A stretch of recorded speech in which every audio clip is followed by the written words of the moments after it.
Bismillahirrahmanirrahim. Assalamualaikum warahmatullahi Assalamualaikum wabarakatuh. warahmatullahi wabarakatuh. Eh, Perkenalkan, kami dari kelompok 25. Saya Imam Anugrah Nurul Fatah dengan NIM 302020002336 dan rekan saya Muammar Kadafi dengan NIM 302020001118. Di sini kami akan mempresentasikan tugas perancangan struktur jembatan. Eh, Next. Oke, yang pertama yaitu bagian-bagian jembatan dan model struktur jembatan.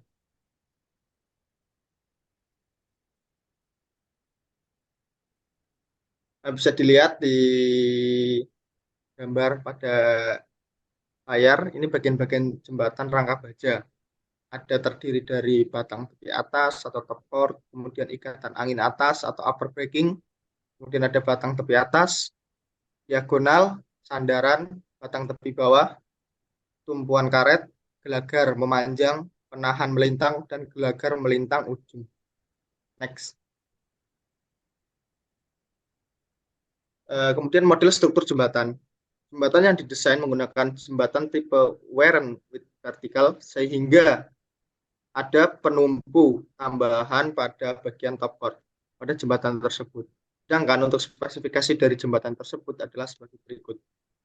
Untuk panjang bentang sendiri 45 meter, kemudian jarak girdernya 5 meter, tinggi rangka 77 meter, lebar jembatan 14 meter, dan lebar jalurnya 5 meter terdiri dari dua lajur. Kemudian lebar trotoar 4 meter terdiri dari dua lajur juga. Tebal trotoarnya 200 mm dan tebal perkerasannya 200 mm. Untuk penggunaan section properties pada jembatan Waranit vertikal yaitu pada girder menggunakan W1200, Stranger menggunakan W44 kali 24 248. Lalu untuk diagonal vertikal, bottom chord dan top chord menggunakan H108086. Next. Kemudian Eh, pembebanan jembatan akan dilanjutkan oleh teman saya. ya, selanjutnya ada pembebanan jembatan. Di sini beban pada SAP 2000 kita menggunakan yaitu ada beban terpusat, beban terbagi rata, dan beban area. Beban terpusat yaitu beban terpusat adalah beban yang terkonsentrasi pada suatu titik. Lalu beban terbagi rata yaitu beban yang merata secara merata baik ke arah memanjang maupun ke arah luas. Dan yang terakhir ada beban area. Beban area adalah beban yang terdistribusi secara luasan suatu daerah atau plat. Terus beban pada jembatan yaitu ada beban permanen, beban lalu lintas, dan beban aksi lingkungan. Beban permanen terdiri dari beban mati tambahan, beban tekan tanah. Lalu beban lalu lintas terbagi menjadi beban lajur, beban truk, beban rem, beban pejalan kaki, dan beban gaya akibat tumbukan kendaraan. Dan terakhir ada beban aksi lingkungan, yaitu terdiri dari beban tumbukan benda hanyutan, beban angin pada struktur, beban angin pada kendaraan, dan beban pada gempa. Nah, di sini ada beban mati tambahan atau SIDL. Beban mati tambahan atau SIDL itu beban mati tambahan yaitu berat seluruh bahan yang membentuk suatu beban pada jembatan yang merupakan elemen non-struktural dan besarnya dapat berubah selama umur jembatan. Jembatan harus direncanakan untuk mampu memikul beban tambahan berupa lapisan aspal beton setebal 50 mm untuk pelapisan kembali di kemudian hari. Nah, pada kasus jembatan Rangka Baja, beban IDL yang diinput yaitu beban lapisan aspal, trotoar beton, dan beban railing. Nah, ini contoh pembebanan SIDL yang kita hitung di SAP. Yaitu ada beban lapisan aspal. Yaitu rumusnya ada BJ aspal kali lapisan aspal. Yaitu 22 kali 0,1 hasilnya 2,2 kN per meter. Lalu ada beban trotoar. Beban trotoar itu BJ beton dikali tebal trotoar. 24 dikali 0,2 sama dengan 4,8 kN per meter. Dan terakhir ada beban railing, yaitu beban railing dihitung dari jumlah pipa tiap span dikali berat pipa. Di sini jumlah railingnya itu 76,6 dikali 4 dikali 3 dikali 0,75, yaitu sama dengan 0,563. Dan terakhir 0,563 dikali 2 sama dengan 1,125. Lalu ada beban lajur. Beban lajur terdiri dari atas beban terbagi rata, yaitu BTR yang digabung dengan beban garis atau BGT. Di sini yang pertama ada beban terbagi rata. Beban terbagi rata atau BTR mempunyai intensitas Q KPA dengan besaran Q tergantung pada panjang total yang dibebani L. Bisa dilihat sendiri di sini rumusnya ada dua. Dan pada kasus jembatan Rangka Baja ini, beban BTR diaplikasikan sebagai beban area yang bekerja sepanjang jalur. Dan yang kedua yaitu beban garis terpusat atau BGT. BGT dengan intensitas PKN per meter harus ditempatkan tegak lurus terhadap arah lalu lintas pada jembatan. Besarnya intensitas P adalah 49,0 kN per meter. Nah, di sini pada kasus jembatan Rangka Baja, beban BGT diaplikasikan sebagai beban terbagi rata yang bekerja di tengah bentang. Nah, di sini ada contoh pembebanan pada jembatan Wairan Wit yang kita hitung di sub yang kita buat. Yaitu yang pertama ada beban terbagi rata. Contoh pembebanan pada jembatan Warren Wit vertikal itu rumusnya L lebih besar 30 meter dibagi Q sama dengan 9,0 0,5 plus 5 per 45 yaitu sama dengan 7,50 kN per meter. Dan yang kedua contoh perhitungan beban garis terpusat yaitu BGT sama dengan 40 dikali 1,39 sama dengan 55,6 kN per meter. Dan selanjutnya ada beban truk.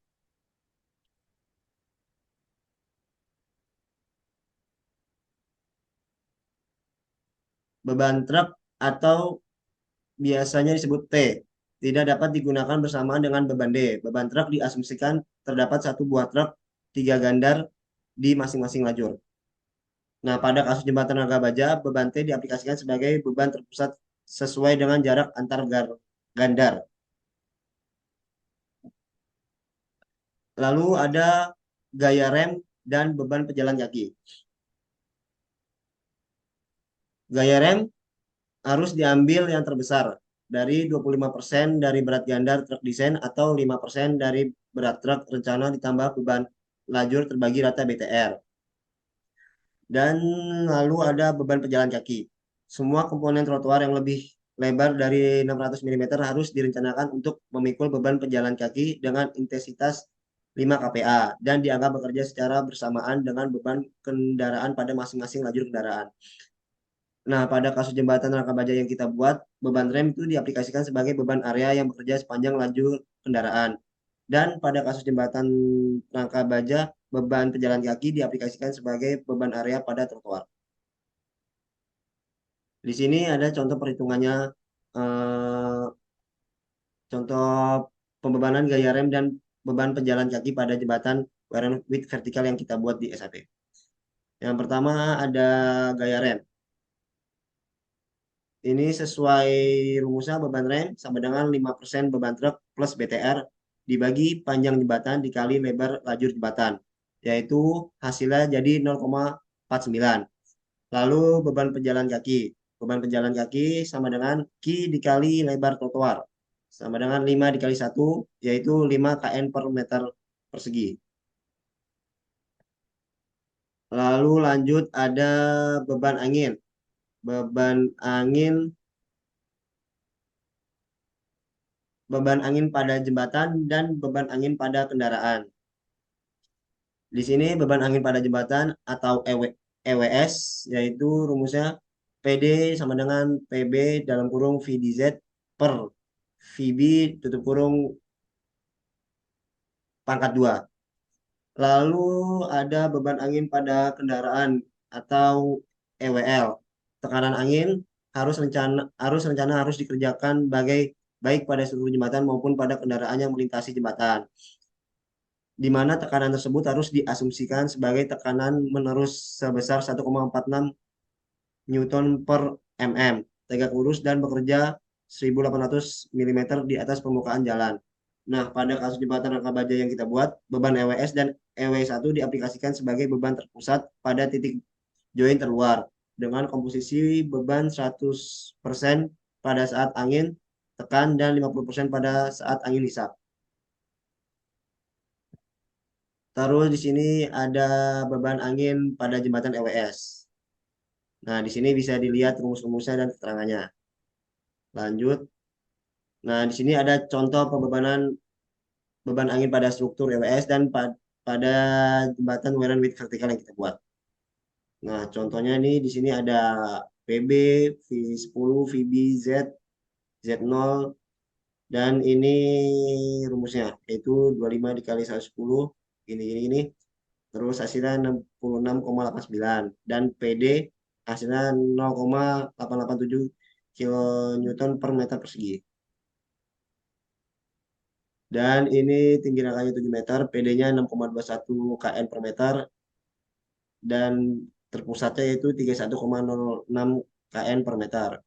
Input tekannya yaitu jadi 15,53 kN per meter, dan input hisamnya jadi 7,76 kN per meter. Dan beban angin pada kendaraan EW1.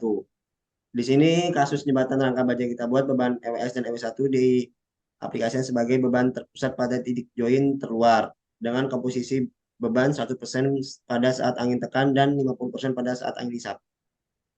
Nah, di sini contoh pembebanan angin pada kendaraan atau EWL. Ini EWL sama dengan 1,46 kN per meter, jarak cross girder kita 4,5 meter, dan input tekan hasilnya 1,04 kN, dan input hisap hasilnya 0,52 kN. Nah, selanjutnya ada permodelan jembatan yang akan dijelaskan oleh Imam Anugrah.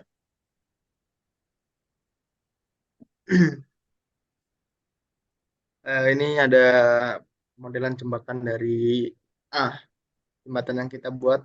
Ada panjang bentangnya 45 meter, jarak spannya 5 meter, dan tinggi rangkanya 7 meter. Next. Nah, bisa dilihat di gambar ini ada gambar rencana awal, ada gambar ekstra 3D jembatan rangka. Kemudian ini ada juga section properties dari jembatan rangka. Next. Ini ada dimensi jembatan yang kita buat. Panjang bentangnya tadi udah 45 meter, kemudian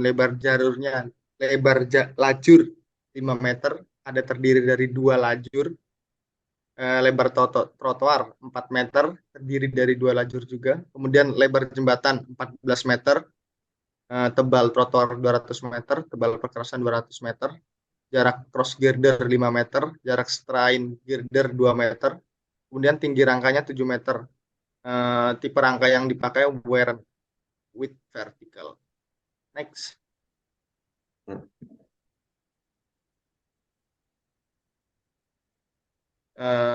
Ini ada material properties yang kita input pada aplikasi SAP 2000. Ada baja BJ55, kemudian ada menggunakan beton FC30 dan rebar BJ37. Next. Untuk desain struktur atas jembatannya tersendiri menggunakan upper breaking horizontal dan diagonal. Bisa dilihat seperti gambar di bawah ini. Next.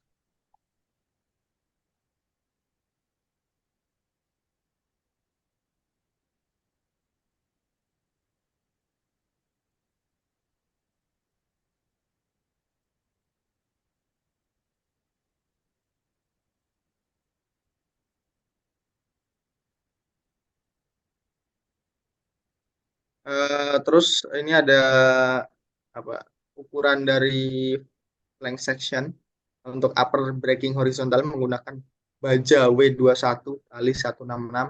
Kemudian untuk upper breaking vertikalnya menggunakan baja S24 121. Next. Kemudian section properties beton pada SAP 2000 ada 3 asumsi dalam permodelan plat lantai yaitu seltin ya adalah plat diasumsikan menerima gaya vertikal dan lateral tanpa penebalan. Ada celtic yaitu plat diasumsikan menerima gaya vertikal dan lateral dengan penebalan. Ada membran yaitu plat diasumsikan menerima gaya horizontal saja. Platin plat diasumsikan hanya menerima gaya vertikal saja tanpa penebalan. Dan yang terakhir thick plat yaitu plat diasumsikan hanya menerima gaya vertikal saja dengan penebalan. Nah, kita di sini hanya menggunakan seltin untuk plat jalan dan trotoarnya. Next. Next. Ini ada plot pattern atau penginputan pembebanan yang kita pakai itu ada beban mati sendiri atau DL, kemudian beban mati tambahan berupa beban aspal dan beban railing atau SIDL, kemudian ada beban angin pada struktur ESB, beban angin pada kendaraan IBL, beban lajur terbagi rata beban kendaraan kecil atau BTR, terus ada beban garis terpusat atau BGT, kemudian ada beban truk 3 gandar sebesar 500 kilonewton atau TT, kemudian ada beban hidup orang di trotoar atau LL, kemudian yang terakhir yaitu gaya rem atau RIM. Ini bisa dilihat ini penginputannya seperti ini. Oke, kemudian next. Nah, ini ada penginputan, kemudian ini penginputan beban gempa. Kita beban gempanya menggunakan kota Jakarta dengan kelas situs tanahnya SE atau tanah lunak. Kemudian ini data-datanya langsung keluar ini. Kalian cari saja di RSA Cipta Karya di Google pasti keluar. Kalian input ini ya. Oke. Kemudian next. Ini ada nilai load combination. Nah, ini ada yang kita pakai ada kuat 1 yaitu 1,1 DL, 2 SIDL, 1,8 TD, 1,8 TP, 1,8 TB. Kemudian kuat 3, kuat 5, ekstrim 1, layan 1. Ini bisa dilihat di sini. Ini ada kalau tidak tahu ini ada DL itu apa? Bisa dilihat tadi di atas ada. Oke, kemudian next.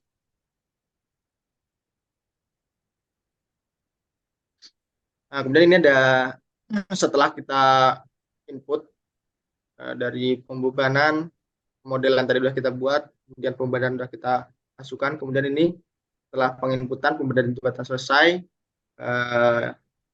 maka hasil perhitungan struktur yang dilakukan sebagai berikut ini. Ada hasil rasio penampang rangka jembatan dan area mesh plat lantai. Next.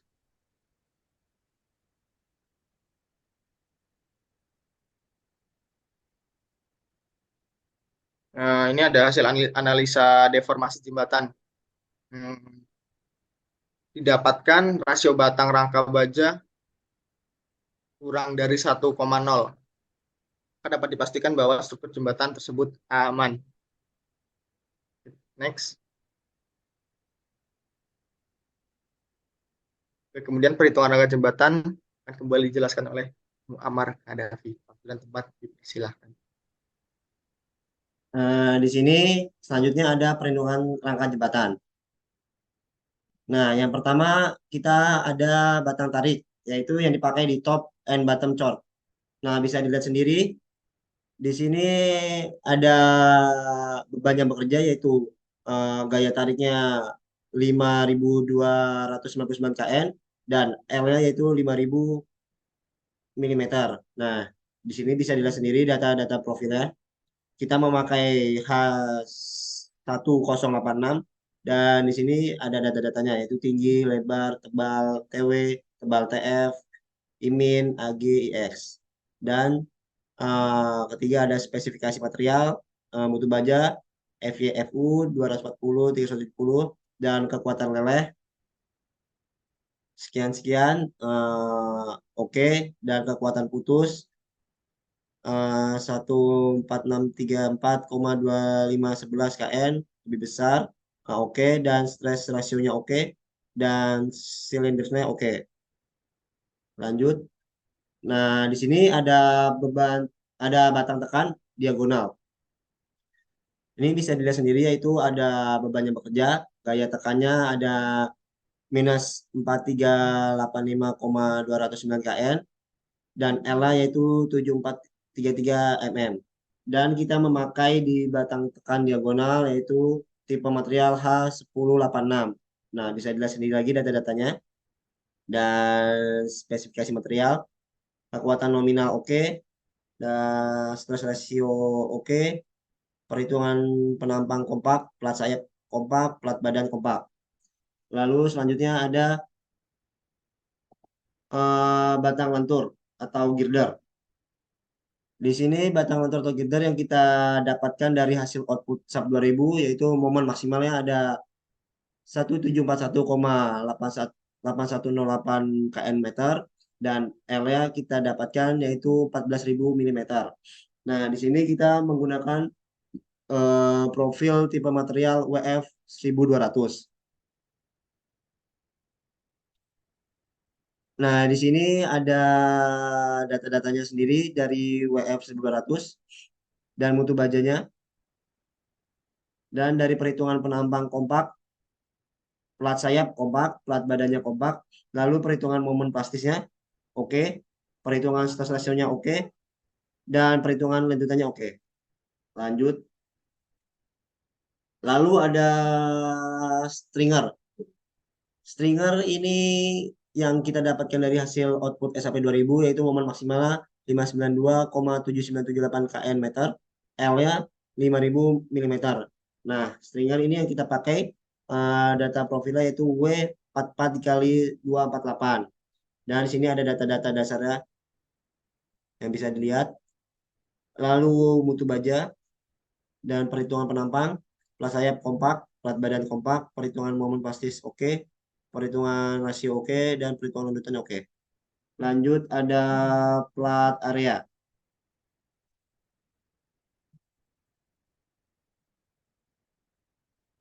Plat area ini bisa dilihat sendiri hasilnya. Kita mendapatkan momen rencana maksimum yaitu 61,5 kN meter per meter. Dan momen tumpuan X sekian, arah momen lapangan arah X sekian, tumpuan arah Y sekian, arah Y sekian. Dan ini data-data yang lainnya.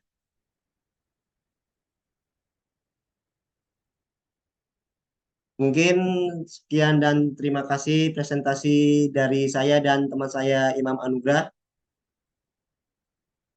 Kurang lebihnya mohon maaf. Wassalamualaikum warahmatullahi Assalamualaikum warahmatullahi wabarakatuh. wabarakatuh. Terima kasih. Terima kasih.